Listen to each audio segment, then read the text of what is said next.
श्री संत सद्गुरू बाळूमामा प्रसन्न. नमस्कार श्रोते हो. आज आपण श्रवण करत आहात श्री बाळूमामांचा अतिशय प्रेमळ आणि सर्वात शक्तिशाली संदेश. हा संदेश पाहून दुर्लक्ष करू नका.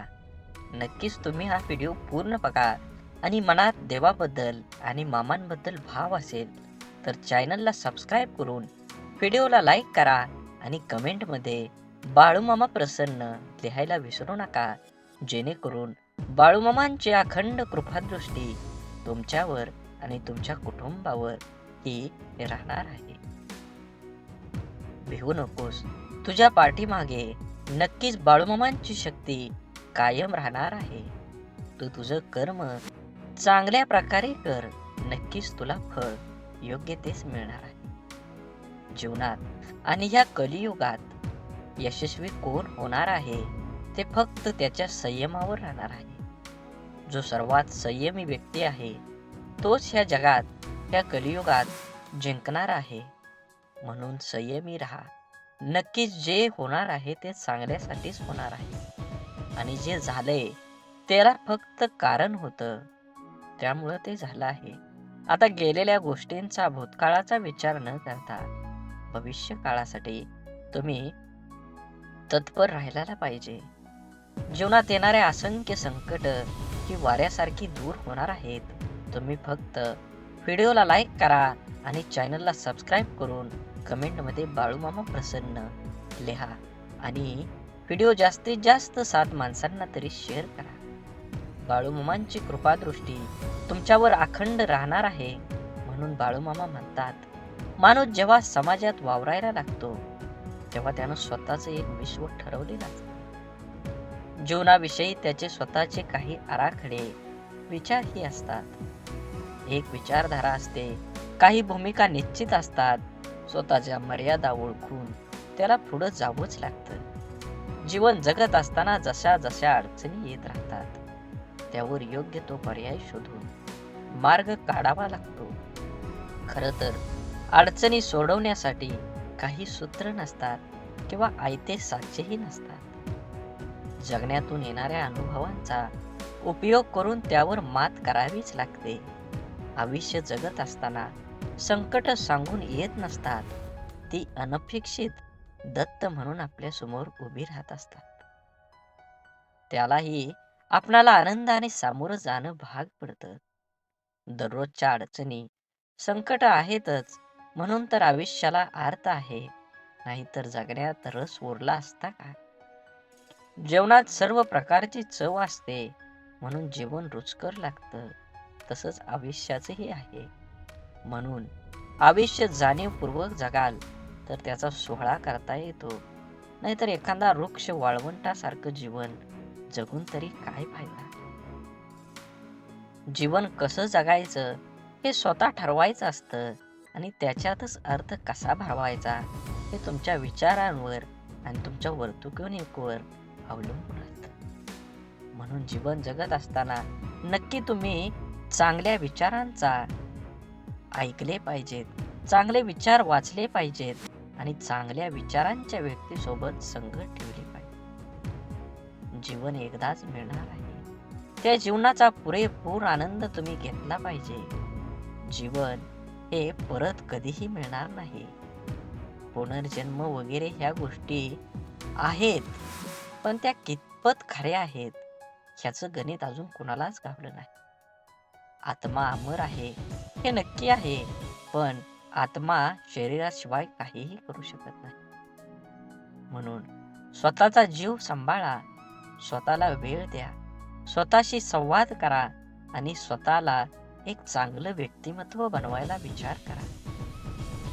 जीवनात आपल्यामुळे कोणाला त्रास होत असेल तर तो टाळा आणि जीवन जगत असताना तुम्ही तुमचा आत्मविश्वास हा आपल्या व्यक्तिमत्वाचा कणा आहे.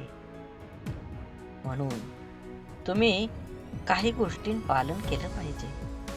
आत्मविश्वास म्हणजे स्वतःबद्दलचा विश्वास. एखादी गोष्ट मी करू शकतो हा विश्वास म्हणजेच आत्मविश्वास. आत्मविश्वास असणारी व्यक्ती जग जिंकू शकते. जीवनात यशस्वी होण्यासाठी आत्मविश्वास ही खूप महत्वाची गोष्ट आहे. आत्मविश्वास मानसिकतेवर अवलंबून असतो. या अर्थाने तो मनाचा गुणधर्म आहे. कुठेतरी एक गोष्ट वाचली होती. एक ससा होता, खूप भित्रा होता. अंगावर पान पडलं तरी घाबरायचा. एकदा तो आपल्या भित्रेपणाला फार वैतागला. त्याने देवाची प्रार्थना केली व देवाला प्रसन्न करून घेतलं. देवाकडे वर मागितला की मला वाघ कर. देवाने त्याला वाघ केलं. वाघासारखं मोठं शरीर, तीक्ष्ण नख त्याला मिळाली. इतर प्राणी त्याला घाबरू लागले, पण त्याची भीती काही जाईना. जरा काही झालं की काळी थर काप, मुळातच ससा भित्रा. वाघाचे कातडे पांघरले म्हणून काय वाघाचं काळीज येईल. परत त्याने देवाची प्रार्थना केली.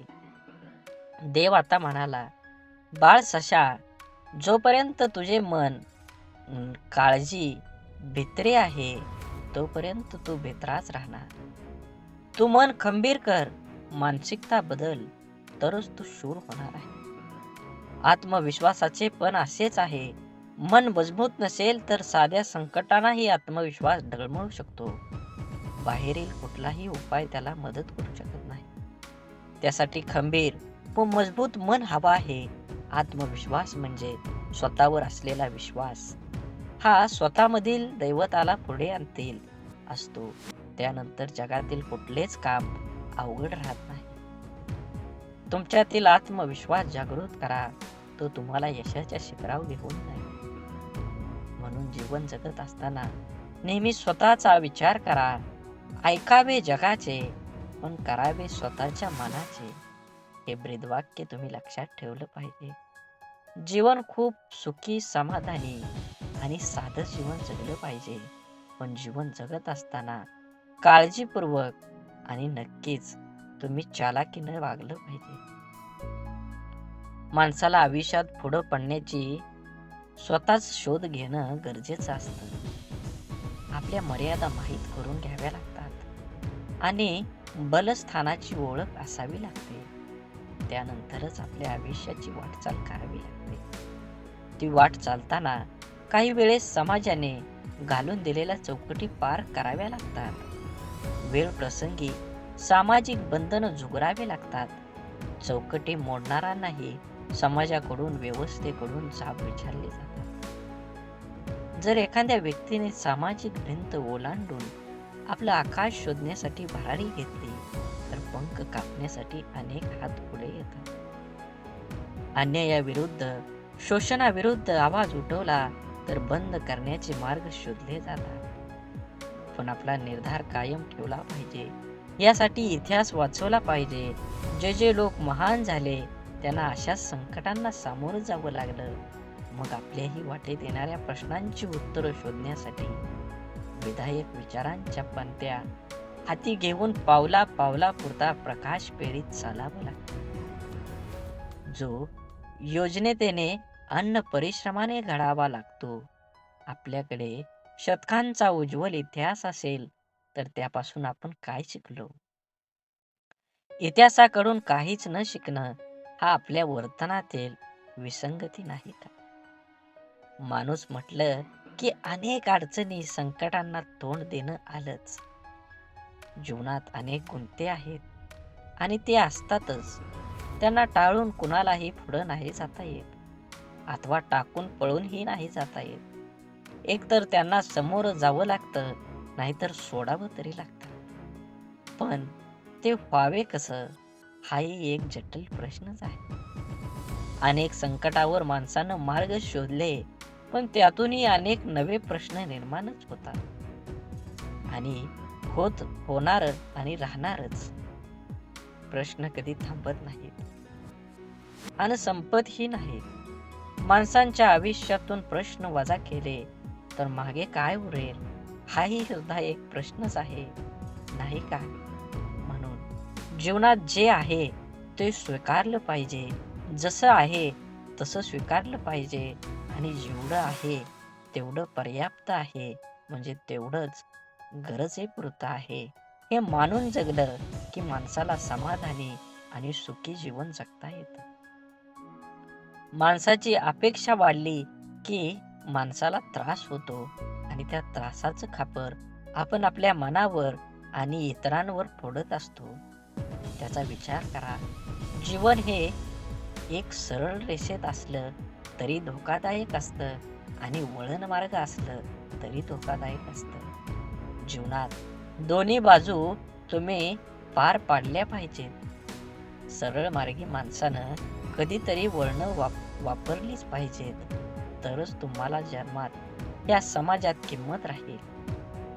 आज प्रत्येक जण चिंता, काळजी आणि भीतीच्या दडपणाखाली जगत आहे. नाही ते ओझं डोक्यावर घेऊन प्रत्येक जण वावरतो आहे.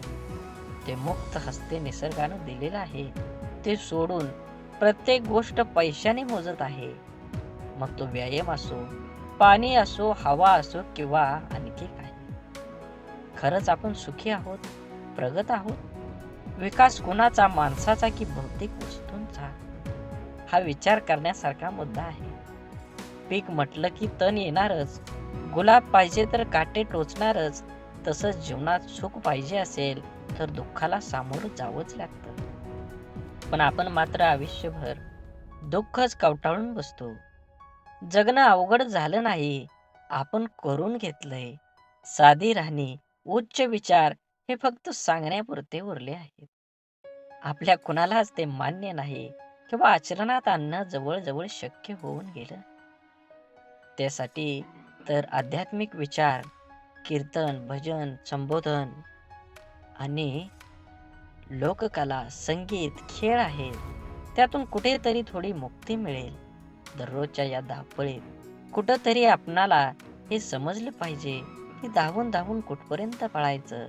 त्यातून दुसरं युद्ध सुद्धा एक जग आपल्या आसपास असतं. ते कळायला तरी हवं म्हणून ही परंपरा कित्येक वर्षापासून चालत आली आहे. पण ते आपण गंभीरपणे घेत नाही. शारीरिक सुखांपेक्षा जीवन जगण्याची मानसिक सुखाची गरज जास्त असते. हे ज्या दिवशी समजेल तेव्हा सुखी जीवनाचा खरा अर्थ समजेल. म्हणून हा व्हिडिओ शेवटपर्यंत बघितल्याबद्दल धन्यवाद. झाडे लावा, झाडे जगवा, माती वाचवा, पाणी वाचवा, सेव्ह अर्थ. आणि मनात देवाबद्दल आणि मामाबद्दल भाव असेल तर नक्कीच चॅनलला सबस्क्राईब करून व्हिडिओला लाईक करा आणि कमेंटमध्ये बाळू मामा प्रसन्न लिहायला विसरू नका. धन्यवाद.